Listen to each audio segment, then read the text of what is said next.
My name is Lauren. I'm 33. I didn't want my identity to be the smoking mom. My first experience with Juul, I do remember being like, this is good. It's like a cigarette, but not.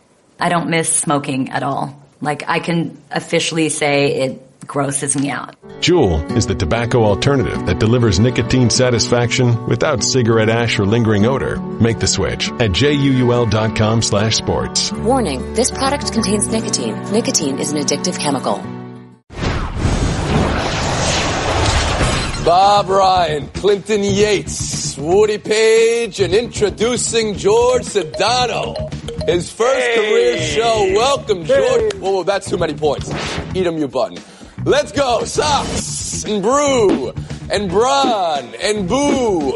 And the one person who says no to the NFL. Ooh, na-na. What's my name? Ooh, na-na. All right. Now that we got that out of the way, George. It's Around the Horn, the show of competitive banter. Here's Tony Reali. George Sedano joins us from ESPN Los Angeles. The Sedano Show, 3:30 to 7 on your radio, 24/7 in your hearts.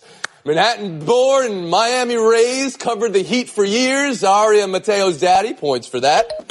Tell us about yourself. You got 7 seconds.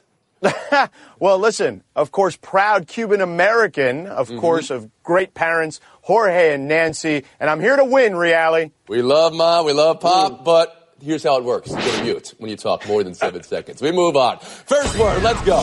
It's the first word. I said it when they were the fastest to 30 wins, said it when they were the fastest to 60, fastest to 90, when they won 108, and then handled the Yankees and now the Astros. Is it possible you're underrating these Boston Red Sox? I've asked it so much, it's possible I'm overrating these Boston Red Sox. But to defeat the defending champs like they just did, 3 straight in Houston, I'm going to walk this green monster again. Bob Ryan, you're in Boston. Why are we still underrating this now 115-win team?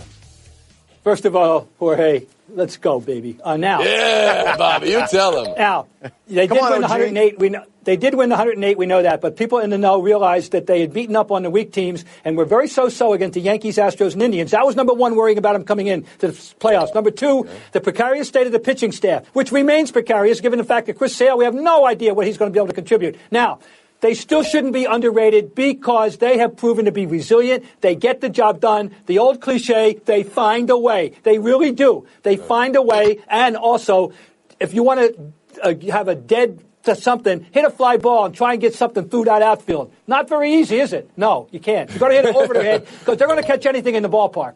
Clint Yates, where are we with these Red Sox now? After you see what they just did to the defending champs and the Yankees before that, go ahead.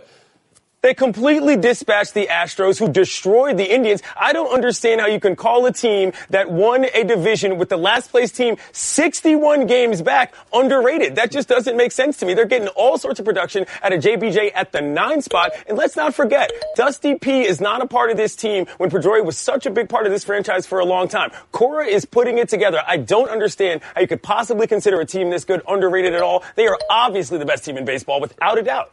Woody needs a thesaurus with all your nicknames you're coming up with the Red Sox. Woody Page, how do you view this Red Sox team? Oh, poor sad Boston. Oh, nobody likes us. We're underrated. We're not appreciated. Well, maybe if you hadn't beaten Baltimore 39 times and been 500 against everybody else, we might have given you more respect, Bob, but you've earned it now. You have beaten the Yankees, who set a club record for home runs. You've beaten the defending world champions. So can we get past that and talk about where do you go from here?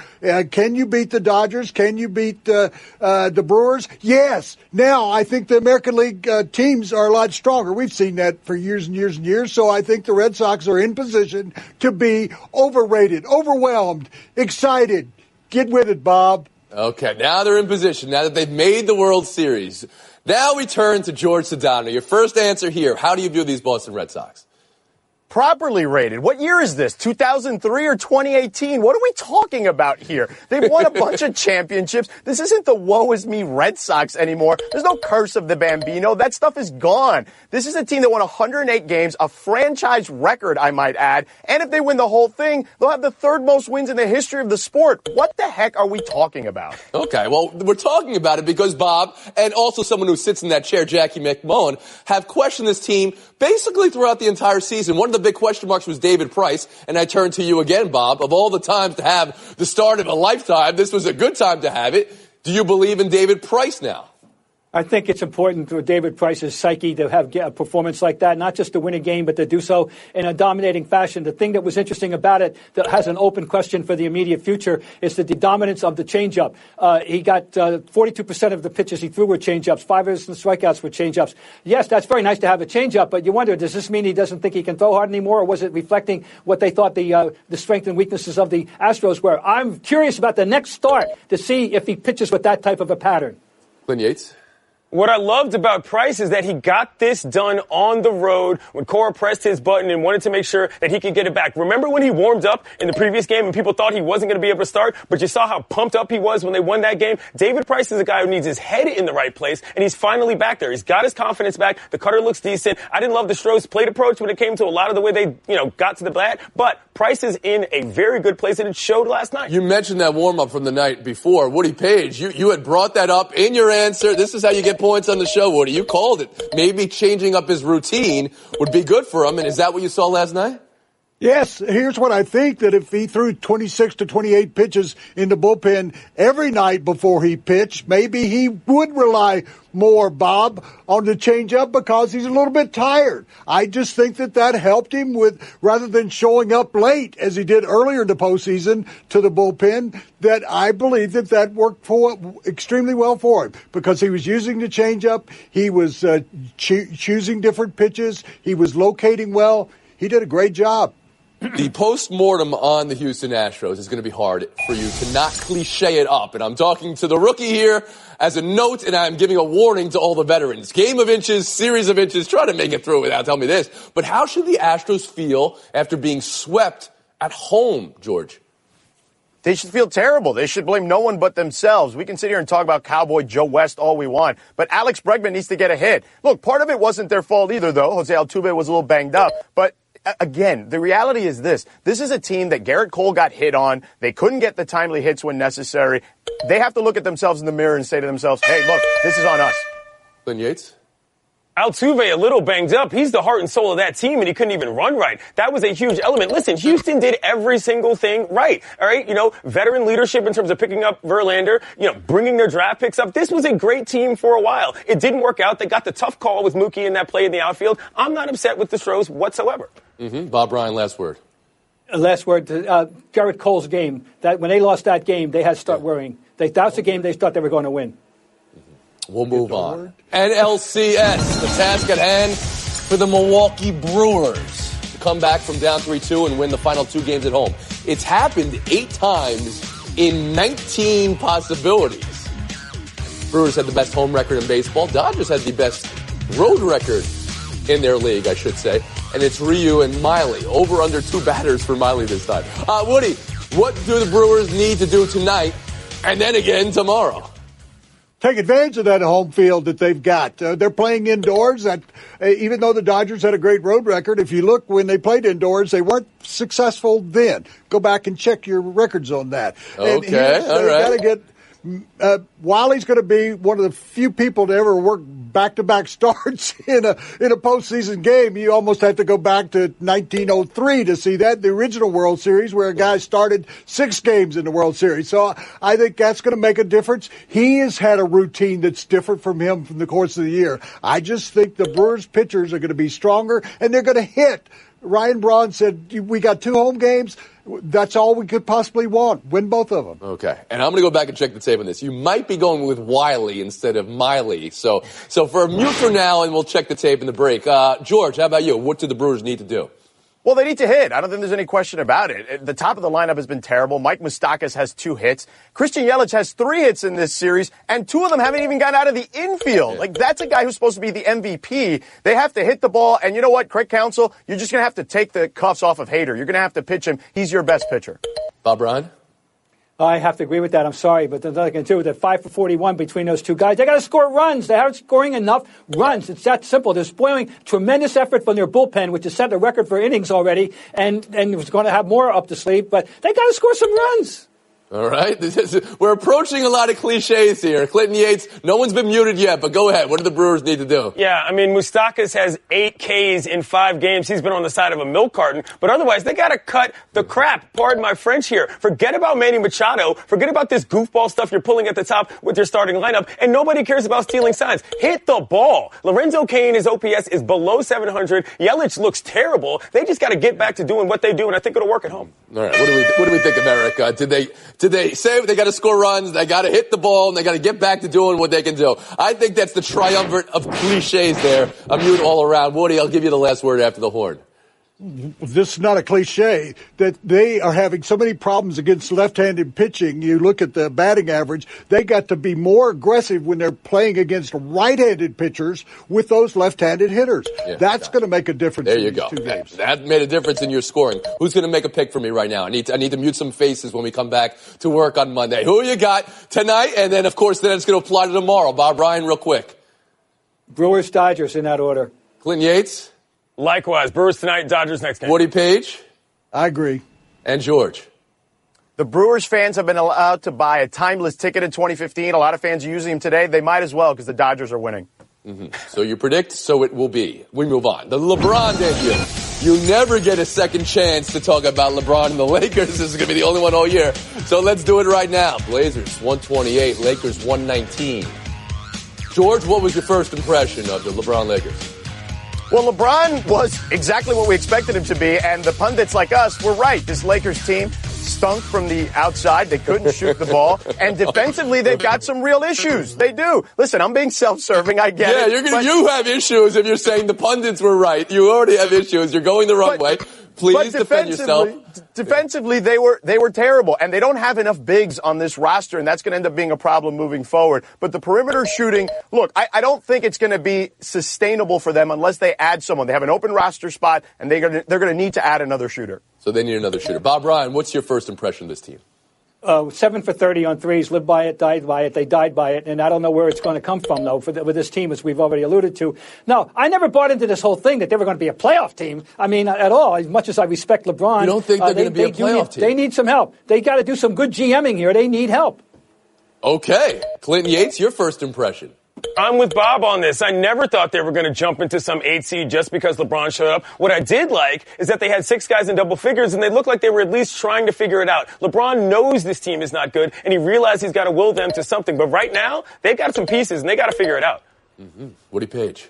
I really do genuinely disagree. I think they're going to slide into that 8th spot. And why is that going to happen? Because they can't play any defense. They would like GMing Bob to go get one other guy beside LeBron that actually tries on the defensive end. But I think they'll figure it out, either adding or subtracting by the middle of the season, as they did last year in Cleveland with an equally bad team. And they'll make that 8th spot. George, let me ask you this after the horn. Are you with Clinton and Bob here? This isn't a playoff team we're looking at? That's ridiculous. Of course they're a playoff team. They have LeBron James. They're going to win 50 games. They're going to be the 4 or 5 seed in the West. 50 games. Wow, you put that number at 5-0. 4 We're talking about one game. Relax. Yeah, okay. Woody Page, you said something that I need to take points off of. I'm going to honestly disagree with the rest of my panel here. That's how you started your answer there. What have you been doing the last 17 years of this show if you're now finally going to honestly disagree? We're taking a break right here by yourself on the other side. I'm going to honestly take a break.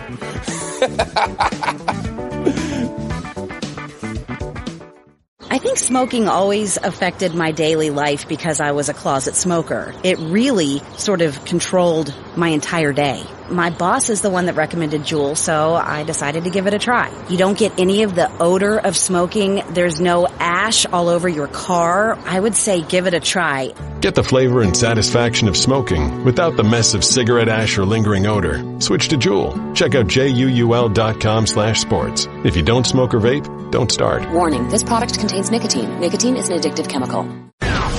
Buy or sell. A football game where the only drama was, is it pick sixes or picks six?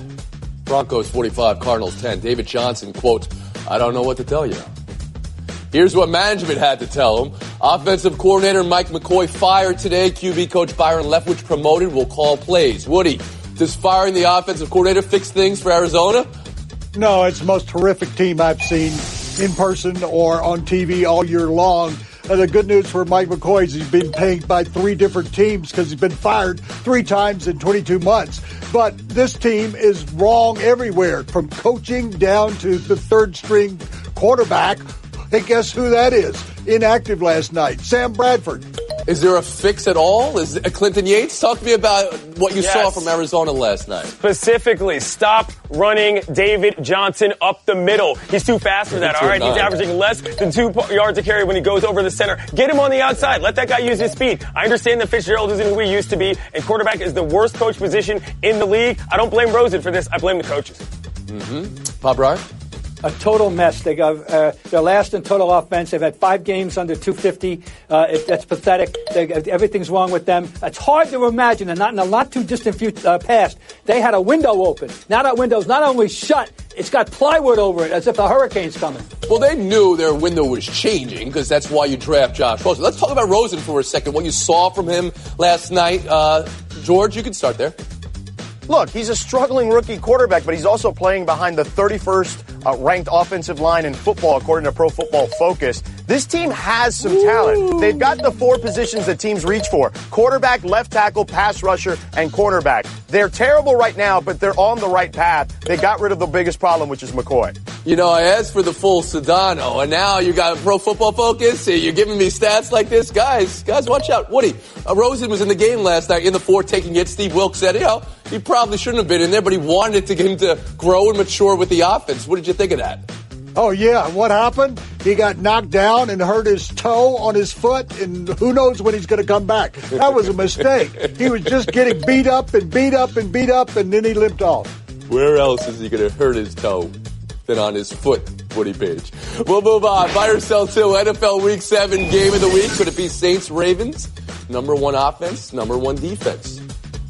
Also, Drew Brees has beaten 31 teams in his career. The only one he hasn't beaten in his entire career? Does anybody see where this is going? The Baltimore Ravens. Yes, thank you for class participation. Clinton, would you rather be the number 1 offense or the number 1 defense?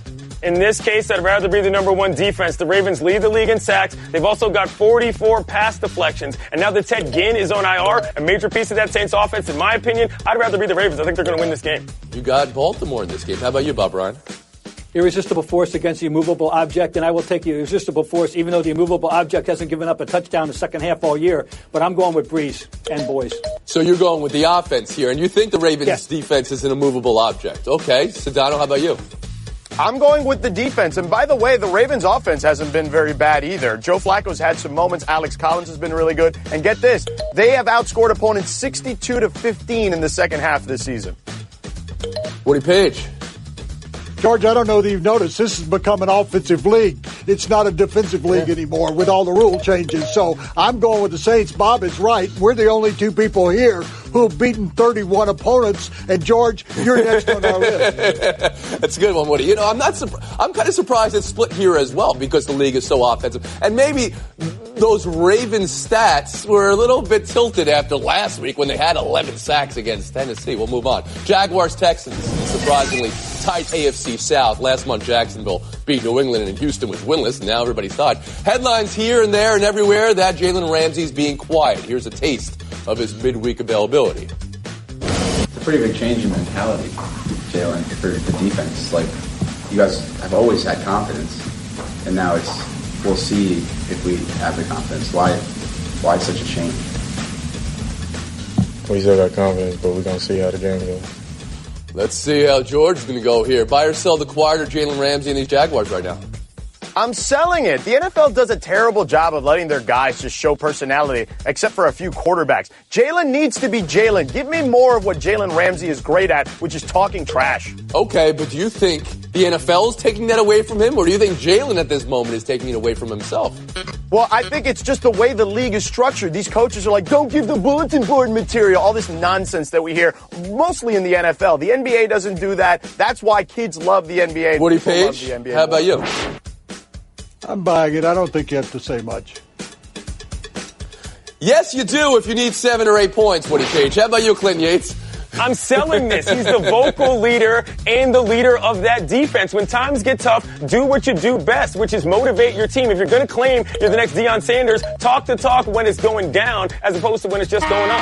Bob Ryan. I'm selling it. NC, no class. Because we don't know what he's doing behind closed doors, but that is a disgraceful public display. You thought that was disgraceful. You answered the questions. It's not like you walked off the podium. All right, Woody Page, speaking of blackboard material, behind you today, I believe you had some blackboard material for George. Mr. 576.5, though, is getting a bolt right now. And so is Bob Ryan. Sedano, Yates, showdown next. State Farm, Kathy here. Hey, it's Mike. My team just pulled off the biggest upset in the history of forever. Nice, Mike. Yeah, and some fans are getting crazy. They even flipped over a car. Whoa. Turns out it's my car, though. Oh. But I don't want to be upset right now. I want to know State Farm's going to take care of this, right? We got you covered, Mike. Enjoy yourself. Yes! Woo! Thank you! Go with the one that's here to help life go right. State Farm. Talk to an agent today.